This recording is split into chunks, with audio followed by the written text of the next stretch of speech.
우리가 출애굽기 9번째 시간으로 하나님의 장자라는 제목으로 같이 말씀을 나누도록 하겠습니다. 하나님께서 모세를 부르시고 애굽으로 가라 하시는데 모세는 하나님의 부르심에 거절하고 여러 가지 핑계를 댑니다. 보낼 만한 자를 보내소서. 하나님은 그런 모세를 설득하시고 나중에는 도우하시죠. 그리고 모세에게 말 잘하는 형이 있는 아론을 붙여 애굽으로 보내십니다. 그러면서 오늘 본문에도 이 18절과 19절과 20절, 21절에 계속해서 반복되는 단어가 나오죠. 돌아가라. 애굽으로 돌아가게 하십니다. 모세가 애굽에서 나왔어요. 그죠? 그리고 다시 애굽으로 돌아가라. 그리고 거기 있는 내 백성을 건져내라. 그렇게 말씀하세요. 사도 바울도 사도행전에 보면 하나님께서 자신을 부르신 그곳으로 다시 자신을 보내신다 그러셨어요. 저와 여러분들도 마찬가지입니다. 하나님께서 우리를 세상 가운데서 부르셨습니다. 그리고 거룩한 하나님의 백성으로 구별하시고 난 후에 우리를 다시 세상으로 돌아가라 하십니다. 그리고 세상에 가서 그 세상의 죄의 노예가 되어 죄의 지배 아래 있는 그들을 자유하게 하며 그들에게 복음을 전하며 그들을 거기에서 죄에서부터 노임받도록 자유함으로 얻도록 복음을 전하고 그들에게 하나님의 기쁨을 전하라 그렇게 말씀하시는 모세를 출애굽시키듯 이스라엘 백성들을 출애굽시키듯 저와 여러분들을 출세상시키고 우리 주변의 사람들을 하나님이 세상 가운데서 건져내시기를 기뻐하신다는 것을 기억하시길 바랍니다. 그리고 하나님께서는 그 일을 감당하는데 모세를 완전한 사람으로 만드시지 않으셨어요. 모세를 이 부족함이 하나도 없는 빈틈없는 사람으로 만들지 않으시고 모세가 허점이 많음에도 불구하고 말도 못하고 여러 가지로 부족한 게 있는데 그 모세에게 그 부족함을 채워줄 동역자를 붙이신다는 걸 우리가 어제 말씀을 나누었습니다. 그게 바로 교회의 원리요, 공동체의 원리예요. 하나님께서 우리들을 교회로 부르셔서 그리스도의 몸으로서 여러 지체를 두시고 그 여러 지체가 다르지만 예수 그리스도 안에서 한 몸이 되어 하나 되게 하신다 그랬습니다. 그렇게 어우러져서 함께하면서 하나님의 영광을 드러내며 그 함께함을 통해 우리들이 혼자 살지 않고 함께해야 하는 인생이라는 걸 가르치신다 그랬어요. 오늘 17절에 너는 이 지팡이를 손에 잡고 이것으로 이적을 행하라 그렇게 말씀하세요. 오늘 본문을 읽었던 18절 위에 그렇게 말씀하십니다. 이 지팡이를 손에 잡고 이적을 행하라. 하나님께서 모세를 설득하시고 애굽으로 내려가라 하시고 손에 지팡이를 쥐어주세요. 그리고 18절에 모세는 그 하나님의 부르심을 받고 이드로에게로 돌아가서 내가 애굽으로 돌아가려 한다. 내 백성들이 살아있는지 죽었는지 보러 돌아가려고 한다. 그랬더니 이드로가 하는 말이 뭐냐면 평안히 가라는 겁니다. 쉽지 않은 일이에요. 사람이 옛말에도 든 자리는 몰라도 난 자리는 안다라는 표현을 쓰는데 모세가 이 이드로의 집에 온 지 40년입니다. 이드로의 딸과 결혼을 해서 두 아들을 낳았어요. 40년 동안을 양을 치며 살았습니다. 그러니 얼마나 오래 함께 있겠어요. 그리고 갑자기 모세가 어느 날 내가 애굽으로 돌아가려고 한다. 그럴 때 이드로가 그 말을 듣고 얼마나 섭섭하겠습니까? 근데 이드로는 평안히 가라 하면서 돌아보내요. 그리고 모세의 가족은 이들의 배웅을 받으면서 애굽으로 돌아갑니다.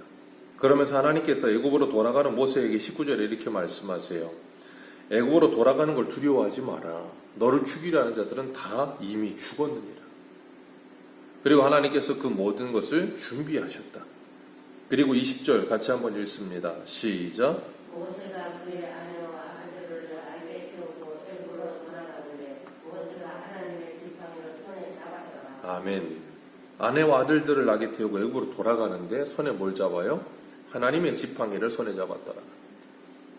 이 하나님의 지팡이 하늘에서 떨어진 것 아닙니다. 하나님께서 갑자기 만들어주신 것도 아닙니다. 모세가 40년 동안 사용하던 지팡이에요. 양칠 때 쓰고 걸을 때 쓰고 모세가 평소에 계속해서 쓰던 지팡이였어요. 그런데 그 지팡이를 하나님의 지팡이를 손에 잡고 갔다. 그리고 17절에는 이 지팡이를 손에 잡고 가서 이것을 가지고 이적을 행하라 그렇게 말씀하세요. 하나님께서 하나님의 사명을 모세에게 주시고 그 지팡이를 하나님의 지팡이 되게 하신 거예요. 그러니까 하나님의 사명을 받고 하나님의 부르심을 받아 구별된 하나님의 자녀가 된 하나님의 사람들은 모든 것이 그렇게 구별되는 겁니다. 우리가 교회에서 이 마이크를 쓰고 강대상 쓰고 의자를 쓰고 TV를 쓰고 여러 가지 씁니다. 근데 우리는 이걸 쓸 때 흔히 성물이라는 표현을 쓰죠. 네, 마이크 노래방에 가도 많습니다. 의자도 어디 가든 있고요. 피아노도 어디 가든 있습니다. 그런데 우리는 이걸 성물이라고 표현을 쓰는 이유는 하나님께 예배할 때 사용하기 때문에 그렇게 표현을 써요. 그런 것처럼 우리가 예수 그리스도를 믿고 구원을 받으면 우리는 거룩한 성도가 되는 겁니다. 세상으로부터 구별된 하나님의 것이 된 그리스도인이 되는 거예요. 그리고 나면 모세와 같이 우리가 하나님께 드려진 자들이 되는 것입니다. 그리고 나면 하나님께서 우리를 하나님의 영광을 위해 쓰임받는 자들로 하나님 앞에 드려지기를 원하시는 거예요. 마치 나실인처럼. 그러니까 우리는 우리의 몸 자체가 하나님의 것이 되는 거예요. 모세의 지팡이가 평소에 쓰던 그것이 그대로 하나님의 것이 되는 거죠. 하나님의 지팡이가 되는 것처럼 뭔가 새로운 걸 가지고 하지 않아요. 보라 새 것이 되었도다 하셨는데 그 새 것이란 우리의 몸 그대로 있고요. 우리의 건강 상태 그대로 있고요. 우리 모든 것이 그대로 있어요. 그런데 그것이 이제 하나님의 영광을 위해 쓰임받기 시작하는 거예요. 목적이 다르고 의도가 다른 전혀 다른 목적과 다른 의도를 가지고 사용하기 시작하는 거예요. 우리의 몸과 우리의 물질과 우리의 건강과 우리의 모든 것을. 그래서 바울은 고린도전서 10장 31절에 먹든지 마시든지 무엇을 하든지 하나님의 영광을 위하여 하라. 그게 뭐예요? 그게 바로 하나님의 것이 된 거예요. 구별된 거예요. 그걸. 그렇기 때문에 예수를 믿으면 하나님의 사람들은 그렇게 구별된 삶을 살아가면서 거룩을 위해 달려가게 되어 있어요. 그리고 21절에 보면 하나님께서 모세에게 너는 애굽으로 돌아가거든 내 손에 준 이적을 바로 앞에 행하라. 그러나 내가 그의 마음을 강팍하게 한즉 그가 백성을 놓지 아니하리니 바로에게 말하기를 이스라엘은 내 장자라 하라. 그렇게 말씀하죠. 이 표현을 우리가 수요일날 벨직 신앙 고백서 할 때 같이 말씀을 나누었죠. 하나님은 선하신 하나님이라 그랬습니다. 악을 창조하지 않으셨어요. 근데 사단이 자기 지위와 자기의 직무를 유기하고 자기 자리를 떠났다 그랬습니다. 사람도 전도서 말씀처럼 하나님이 사람을 선하게 지으셨으나 많은 꾀를 냈다 그랬어요. 그게 누구 책임이라 그랬어요? 하나님의 책임이 아니라 그랬습니다. 하나님의 바로의 마음을 강팍하게 했다는 것은 바로가 원래는 착하고 나쁜 마음을 1도 먹지 못하는 사람이고 굉장히 선한 사람인데 하나님이 갑자기 바로의 마음에 악한 마음과 강팍한 마음을 막 쑤셔 넣었다는 말이 아니에요. 바로가 원래 강팍한 사람이에요. 원래가 강팍한 사람이 그 강팍한 마음을 먹도록 하나님께서 허용하시는 거예요. 하나님의 은혜를 거두어 버리시니까 그가 더 강팍해지는 겁니다. 이 세상에 이렇게 죄악으로 관영해지는 이유는 하나님이 그렇게 되도록 막 부추기는 게 아니에요. 하나님이 은혜를 거두어 버리시는 거예요. 그동안은 하나님의 은혜로 막아주셨다면 그 은혜를 그냥 하나님이 살짝 거두어 놓으시는 거예요. 그리고 그냥 내어버려 두시는 거예요. 그걸 육이라고 하죠. 그러면 어떻게 돼요? 더욱더 죄가 관영해지게 되는 거예요. 바로의 마음이 그런 것처럼. 그렇기 때문에 우리가 우리의 마음을 지키는 일이 너무나도 중요하다고 잠언에 말씀하시는 거예요. 무릇 지킬 만한 것보다 더 네 마음을 지켜라. 생명의 근원이 거기서 난다. 그러니 기도해라 그러시는 거예요. 하나님께서 이스라엘을 향하여 하나님의 장자라 표현을 하시면서 그들을 놓아라 그러셨는데 그들을 놓아주기를 거절할 것이다. 그때 내가 바로 너의 장자를 죽이리라. 갑자기 생뚱맞게 장자 이야기를 하세요. 그리고 장자를 놓아라. 안 놓으면 내가 너의 장자를 죽이겠다라고 말씀하세요. 이 장자를 왜 이렇게 중히 여기시는가? 장자, 하나님의 아들, 하나님의 아들을 놓지 않으면 너의 아들을 하나님이 취하시겠다라고 말씀하시는데 그 명령을 받고 애굽으로 내려가는 모세를 이 말씀 조금 이따 할 거고요. 그 명령을 받고 애굽으로 내려가는 모세가 24절 보면 숙소에서 머물렀는데 하나님이 거기서 모세를 만나세요. 그리고 모세를 죽이려고 하십니다. 이게 성경에 나오는 몇 구절 중에 하나인 난해 구절이라고 하는 거예요. 하나님이 분명히 모세를 부르셔서 내려가기 싫다고 하는 모세를 억지로 내려가게 시키셨어요. 그리고 하나님이 모세의 손에 하나님의 지팡이도 쥐어주셨습니다. 애굽에 내려가거든 이 기적을 보여라라고까지 말씀하셨어요.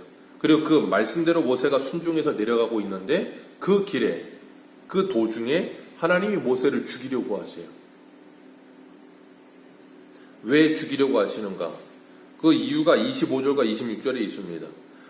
하나님께서 모세를 죽이려고 하시자 모세의 아내였던 시보라가 돌칼을 가져다가 그 아들의 표피를 베어서 모세의 발에 갖다 대었다. 그러면서 하는 말이 뭐예요? 당신은 참으로 내게 피난편이로다.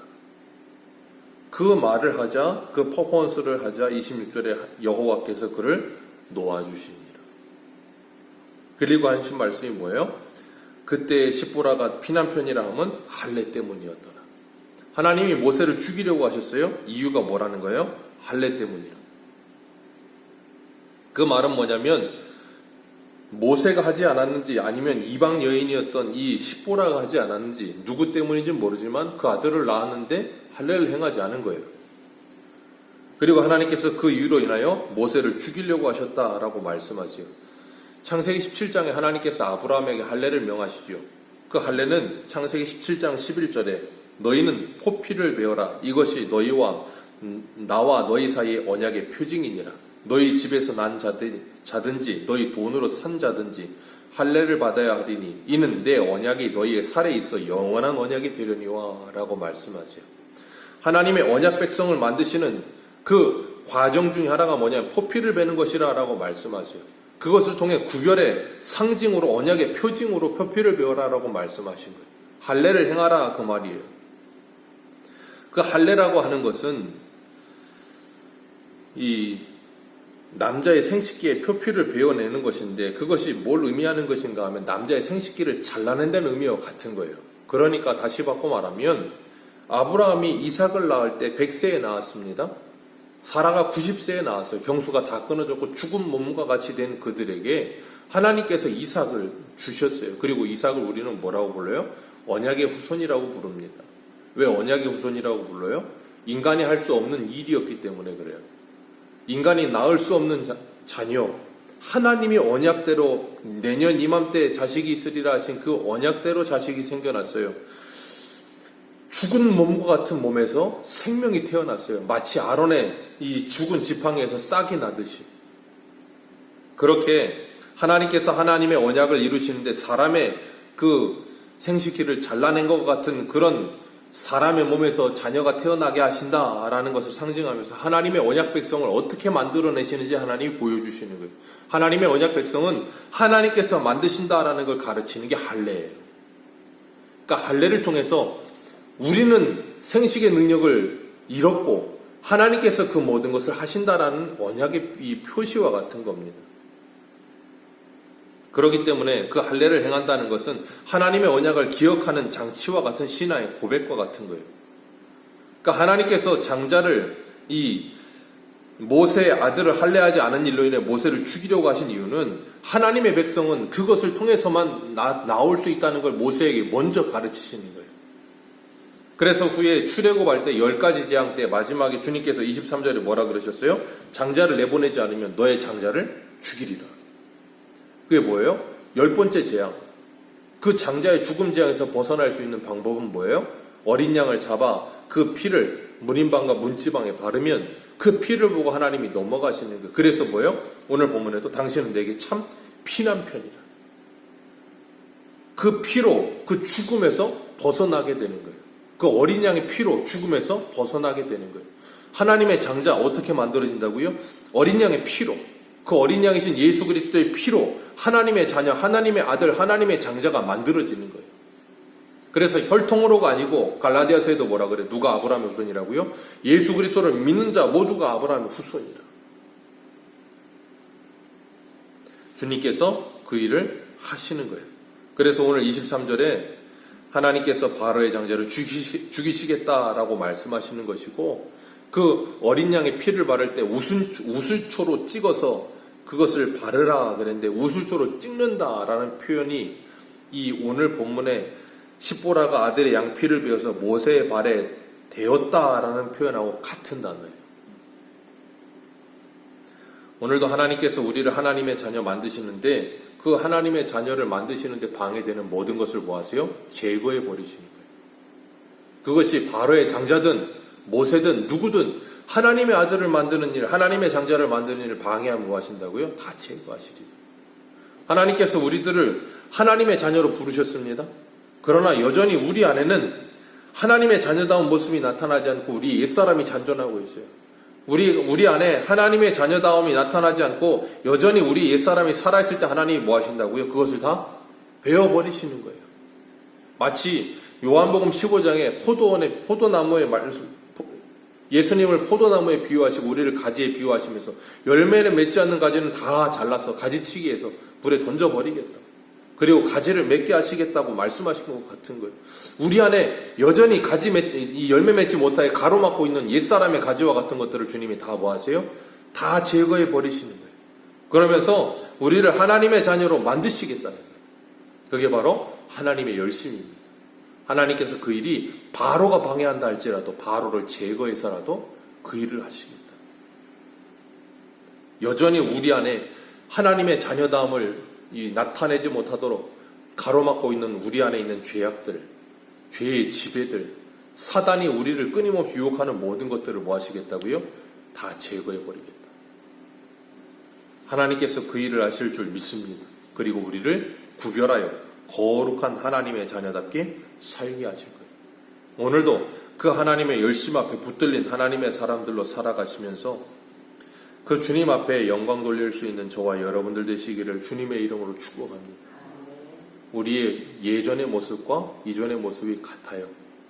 모세의 손에 질려있는 지팡이가 같듯이. 그런데 하나님의 사명을 받고 나니까 그 양치던 지팡이가 하나님의 지팡이가 되었어요. 이전 것은 지나갔으니 보라 새 것이 되었다.